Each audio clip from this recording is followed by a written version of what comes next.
A warm welcome to all the viewers. In today's session of Tourism and Hospitality Research, I will be talking about fsQCA, that is, Fuzzy Set Qualitative Comparative Analysis. Although this technique is quite old, but still, not much of the researchers use it in their studies. It is often recommended by researchers that this asymmetrical technique of data analysis is better in predicting the outcome rather than those symmetrical techniques of regression and structural equation modeling, because in symmetrical techniques like regression and SEM, we see the net effect of each independent variable upon the outcome variable or the dependent variable. Whereas in fsQCA, we see the collective effect of the independent variables upon the outcome variable. That is the reason this technique, known as configurational analysis, is a better way of assessing social sciences studies, wherein you are trying to assess the behavior of the people, which is not just dependent on a single independent variable. Rather, it is a culmination, it is an amalgamation of different independent variables which come in together in different configurations. For an instance, somewhere a independent variable's absence and another's independent variable's presence might lead you to the outcome. Whereas in certain cases, you'll see a different combination of independent variables leading to the outcome. I've already shared two videos on the playlist regarding fsQCA, which give you a pre-knowledge on fsQCA principles of equifinality, complexity, and asymmetrical nature of this analysis. You might like to go back into the playlist and watch those videos.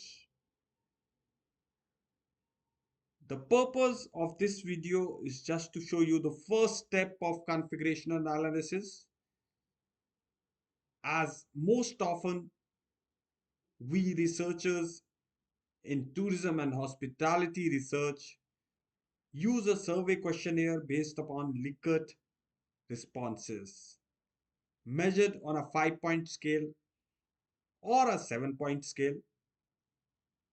So how can we use this technique in case we have collected the responses on a Likert scale? I'll be showing you the practical and telling you an easy way to transform your Likert scale responses, and later on in the second step, the subsequent video, I'll be showing you how to do the contrarian case analysis, which is a prerequisite for performing fsQCA. So let us start. So there are three ways in which we can get the input score for the fsQCA analysis, particularly when we have taken the responses on Likert scale. The first is compute the mean, arithmetic mean of Likert items to get the mean score of the latent variables. Second way is taking your model in smart PLS for testing and then checking the reliability through Cronbach Alpha, composite reliability CR, validity of the constructs, convergent and discriminant validity, and also taking the latent variable score generated therefore from there to the next steps. The third is if you are unsure of the structure of the questionnaire, you can also save the component score or the latent variable score generated through exploratory factor analysis, which is very well done in SPSS for further analysis. In EFA, I've already shared a video on how to perform a EFA in SPSS, along with the assumptions testing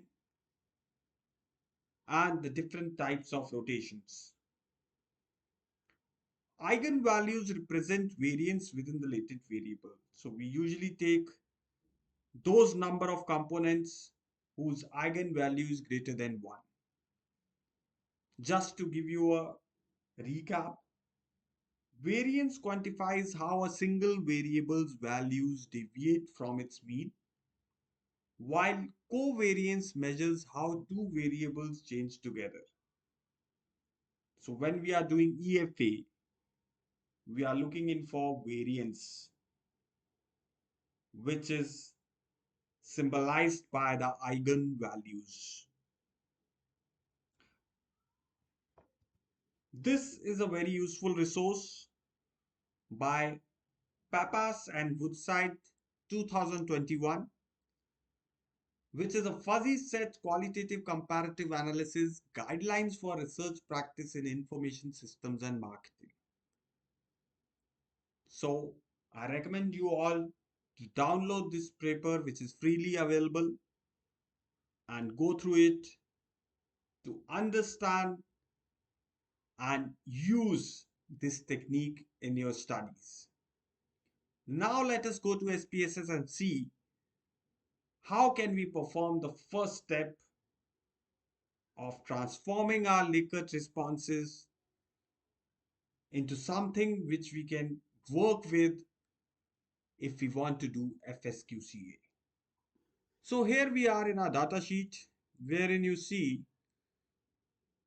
we have 4 independent variables or the predictors. FQ means food quality, and food quality has 4 indicators or 4 items, FQ1 to FQ4, all measured on Likert 5-point scale.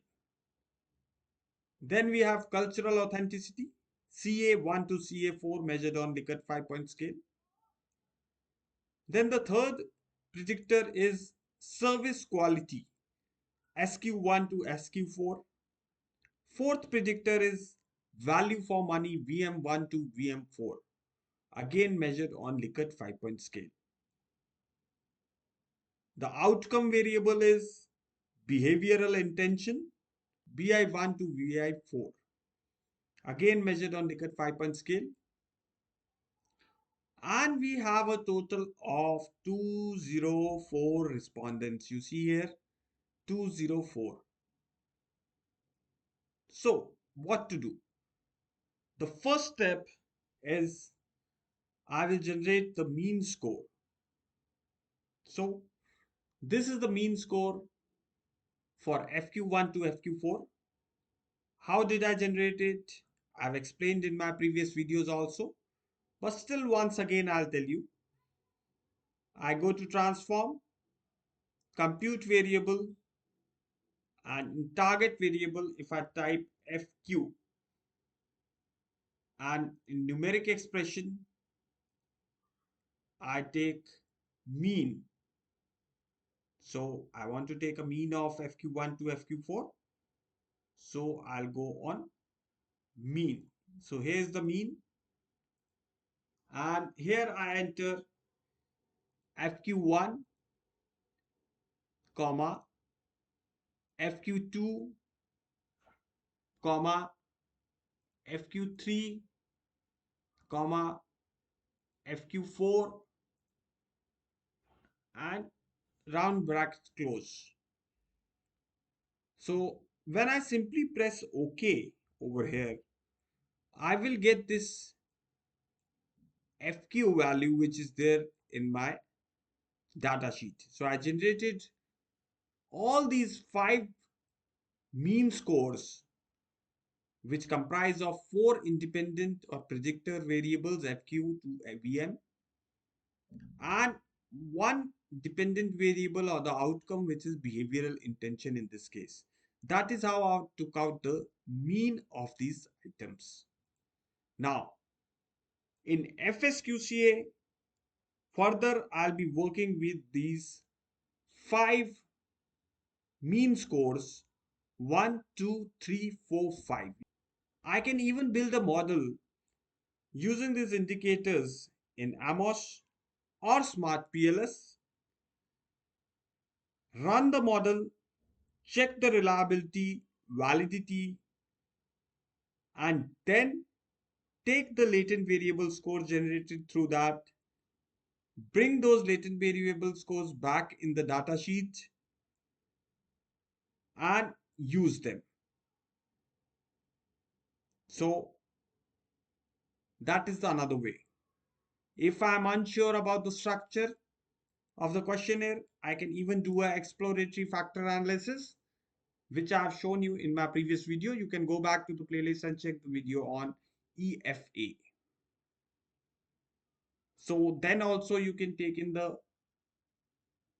variables under particular factors which make that variable, and you can go ahead with the scores generated through EFA.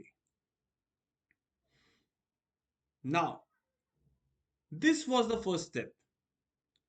In the second step of contrarian case analysis, I'll be describing you how to use these 5 mean scores further and perform a contrarian case analysis, which is an assumption and which helps you to justify the usage of fsQCA, which is an asymmetrical technique, because you have certain cases which are contrary to the majority of the cases. Herein, I mean to say that if you see food quality, it positively affects the behavioral intention to buy, to recommend. But there would be certain cases in the data sheet wherein I have the responses like when the food quality is marked low by the respondent, but the behavioral intention is marked on a higher level. So that is a case of positive contrary or a positive contrarian case. If I say food quality was marked higher by the respondent on a Likert 5-point scale, and then the mean score which I got in from the 4 items of food quality was higher, but the behavioral intention was lower. It was marked lower. So that is something again contrary, because theoretically a higher score in food quality should lead to a higher score in behavioral intention. But here we have a higher score in food quality but a lesser score in behavioral intention. This is a case of negative contrarian or negative contrarian case. So how to analyze and justify, as in we want to use a fsQCA which is meant when the data comprises of both regular and contrary cases. So this technique is useful and capable of giving you meaningful results. So see you in the next video with contrarian case analysis, a one of a kind video which will show you how to perform contrarian case analysis, and you'll learn a lot about fsQCA analysis after that. Thanks for watching and keep watching for more.